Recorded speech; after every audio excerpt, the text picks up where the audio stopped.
ఏంటంటే స్వచ్ఛతా హీ సేవ అనే కార్యక్రమం భాగంగా మరియు ఇప్పుడు మన ప్రజాపాలన వారోత్సవాలు జరుగుతుంది. అంటే 6 గ్యారెంటీలు ఎవరైతే జిల్లాలో ఎవరైతే ఉన్నారో వాళ్ళు మళ్ళీ అప్లై చేసుకుని మళ్ళీ అర్హులైన వారు తీసుకునే ప్రయత్నంలో భాగంగా ఈ కార్యక్రమం చేస్తుంది. ఇంకోటి స్వచ్ఛతా హీ సేవ అంటే మన గ్రామం స్వచ్ఛంగా ఉండాలి అనే కార్యక్రమం. స్వచ్ఛంగా ఉండాలంటే మనం అందరం ఏం చేయాలంటే మనం దయచేసి ఇప్పుడు కొత్త జబ్బులు వస్తున్నాయి, మనకు జ్వరాలు వచ్చి మనిషి లెవెల్ పరిస్థితి. మీరంతా పొద్దున్న నుంచి సాయంత్రం దాకా కష్టపడుతూనే ఉంటారు. జ్వరం వచ్చి మన ఇంట్లో అంటే మన పరిస్థితి దారుణంగా ఒకసారి ఆలోచించి మనం పని చేసుకుంటేనే 4 రూపాయలు వస్తాయి. ఎందుకు మరి జ్వరాలు ఎట్లా వస్తున్నాయి అంటే మనము ఇల్లు వాకిలి పరిశుభ్రంగా ఉంచుకుంటున్నాం, ఇంటి చుట్టూ పరిసరాలన్నీ పరిశుభ్రంగా ఉంచుకుంటలేము. ఇల్లు వాకిలి పరిశుభ్రంగా ఉంచుకొని చెత్త చెదరం జమ అయిందని ఇంటి ముందర కానీ ఇంటి ముందర చిన్న మురికాలు ఉంటే అందులో పడేయడం జరుగుతుంది. అవి ఏమైతే వర్షాకాలం లోపల అక్కడ వర్షపు నీరు వచ్చి చేరడం వల్ల అవన్నీ కుళ్ళిపోతుంది. కుళ్ళిపోయి ఏమైతే గలీజు వాసనతో పాటుగా అక్కడ ఈగలు వచ్చి వాళ్తాయి. ఆ కుళ్ళిపోయిన భారతమైన వాళ్ళని ఈగలు ఏవైతున్నాయో మళ్ళీ మన ఇంట్లోకి వచ్చి మనం తినే ఆహార పదార్థం వాడడం వల్ల, ఆహారాన్ని సేవించడం వల్ల వాంతులు విరోచనాలు మనకు కలరా వస్తుంది. అదే దోమలు అక్కడ అభివృద్ధి అయింది మనం కుట్టడం వల్ల మలేరియా, డెంగ్యూ, చికెన్ గున్యా జ్వరాలు వచ్చి మనకి చనిపోయే పరిస్థితి ఉంటుంది. కాబట్టి ఇట్లాంటి పరిస్థితి రాకుండా ఉండాలంటే మనం పరిసరాలని పరిశుభ్రంగా ఉంచుకోవాలి ఉద్దేశంతో కార్యక్రమం చేయడం జరిగింది. దయచేసి ఇదంతా మీ అందరి కోసమే, మీరు అందరూ ఆరోగ్యంగా ఉండాలి, మీ అందరూ ఆరోగ్యంగా ఉంటే రేపు పొద్దున మీ పిల్లల భవిష్యత్తు బాగుంటుందనే ఉద్దేశంతో కార్యక్రమాలు చేయడం జరిగింది. జిల్లా కలెక్టర్ గారి ఆదేశానుసారం జిల్లా పౌర సంబంధాల అధికారి గారి నేతృత్వం లోపల మన పంచాయతీ సెక్రటరీ గారి ఆధ్వర్యం లోపల ఈ కార్యక్రమం చేస్తున్నాం. దీనికి మీ అందరూ సహకరిస్తున్నందుకు ధన్యవాదాలు తెలుపుతున్నాం అన్న. మీ చిట్టి డిస్టర్బ్ అయినందుకు. ఇంకొక విషయం ఏంటంటే మీరంతా కూలి పని చేసి వ్యవసాయ పనులు చేసేవాళ్ళు, అన్ని పనులు చేసేవాళ్ళు. పొద్దున్న నుంచి సాయంత్రం దాకా మనం పని చేస్తేనే మనకు సంవత్సరానికి మరి లక్షల రూపాయలు వస్తాయి, అవునా కాదా? అవన్నీ మనము పరిసరాలను పరిశుభ్రం ఉంచుకోకుండా కలుషితమైన నీరు, కలుషితమైన ఆహారం సేవించడం వల్ల మనకు జ్వరాలు వస్తే మన ఆకులు పోతే ఒక్క రోజు లోపలనే 1-2 రోజుల లోపల 1-2 లక్షలు ఖర్చు అయ్యే పరిస్థితి ఉంది ఇప్పుడు హాస్పిటల్లో. కాబట్టి దయచేసి మీ ఆరోగ్యాన్ని కాపాడుకోవాలి, పరిసరాలను పరిశుభ్రంగా ఉంచుకోవాలనే ఉద్దేశంతో కార్యక్రమం చేస్తున్నాం అన్న. దీని మీద ఒక పాట ఉంటుంది, మిత్రుడు రాజేందర్ గలం లోపల విన్నాం. పరిసరాలను శుభ్రం చేయ పట్టిన పూనుదాము, సీజనలు రాజుతో చిట్టిన బతుకుల వెలుగు నింపుదాము, సీజనలు రాజుతో చిట్టిన బతుకుల వెలుగు నింపుదాము, సీజనలు రాజుతో చిట్టిన బతుకుల వెలుగు నింపుదాము. మన ఇంటికి ఇచ్చిన బుట్టల్లోనే చెత్తను వేద్దాము, మన ఇంటికి ఇచ్చిన బుట్టల్లోనే చెత్తను వేద్దాము. ముందుగా వచ్చే ముప్పును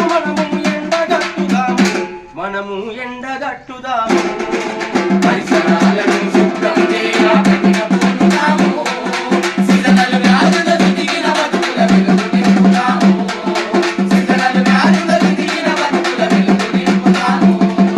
చిక్కు పడగానే సీజనలు వ్యాధులు చిక్కులు పెడతాయి, వచ్చి మన గ్రామాలలో కావర పెడతాయి, వచ్చి మన గ్రామాలలో కావర పెడతాయి,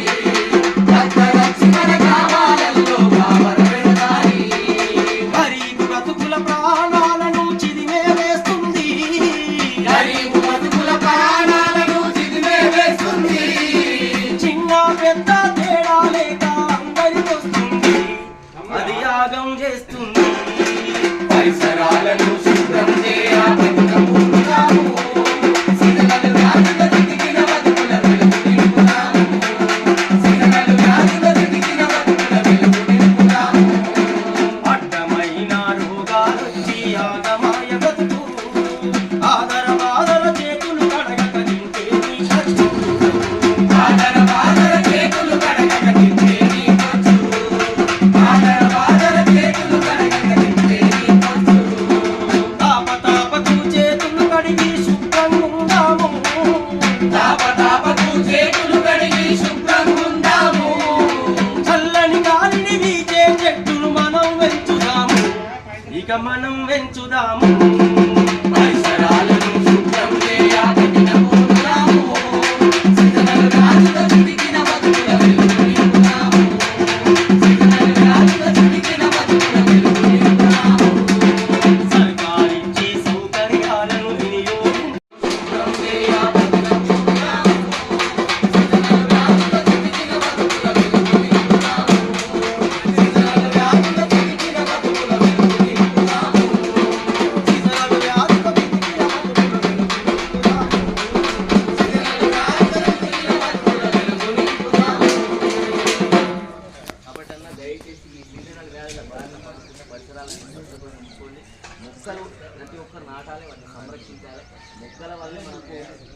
గాలి వస్తుంది, మంచి నీడలు ఇస్తుంది, మంచి పంటలు ఇస్తుంది, మనకు బతుకుంది, మనకు మెతుకుంది. మనం చచ్చిపోయేటప్పుడు మనకు పాటు వచ్చేది ఒక చెట్టు మాత్రం. కాటులో గాలి కాబట్టి మనకు ఆధారం చెట్లు కాబట్టి ఖచ్చితంగా మొక్కలు నాటండి, సంరక్షించండి. వర్షాభావ పరిస్థితులు వర్షాలు అధికంగా పడాలంటే కూడా మొక్కలు కావాలి, వర్షాలు కూడా పడి వర్షాలు బాగా పడడం వల్ల మనకైతే పంటలు కూడా బాగా పండుతుంది కాబట్టి. ఇంకోటి ఏంటంటే ఖచ్చితంగా ఈ సీజనల్ వ్యాధుల బారిన పడకుండా పరిసరాలను పరిశుభ్రంగా ఉంచుకొని ఆరుబయట మలవిసర్జన లేకుండా ఉండండి. ఇంట్లో చేయాలి. ఇంకోటి మన ఈగలు దోమల కాలం కాబట్టి దయచేసి ఇంటి చుట్టుపక్కల ఎక్కడ కూడా మనం వాడుకున్న వస్తువులు ఏవి కూడా ఉంచకుండా జాగ్రత్త వహించి ఆరోగ్యాన్ని కాపాడాలి. దీనికి సహకరించిన అందరికీ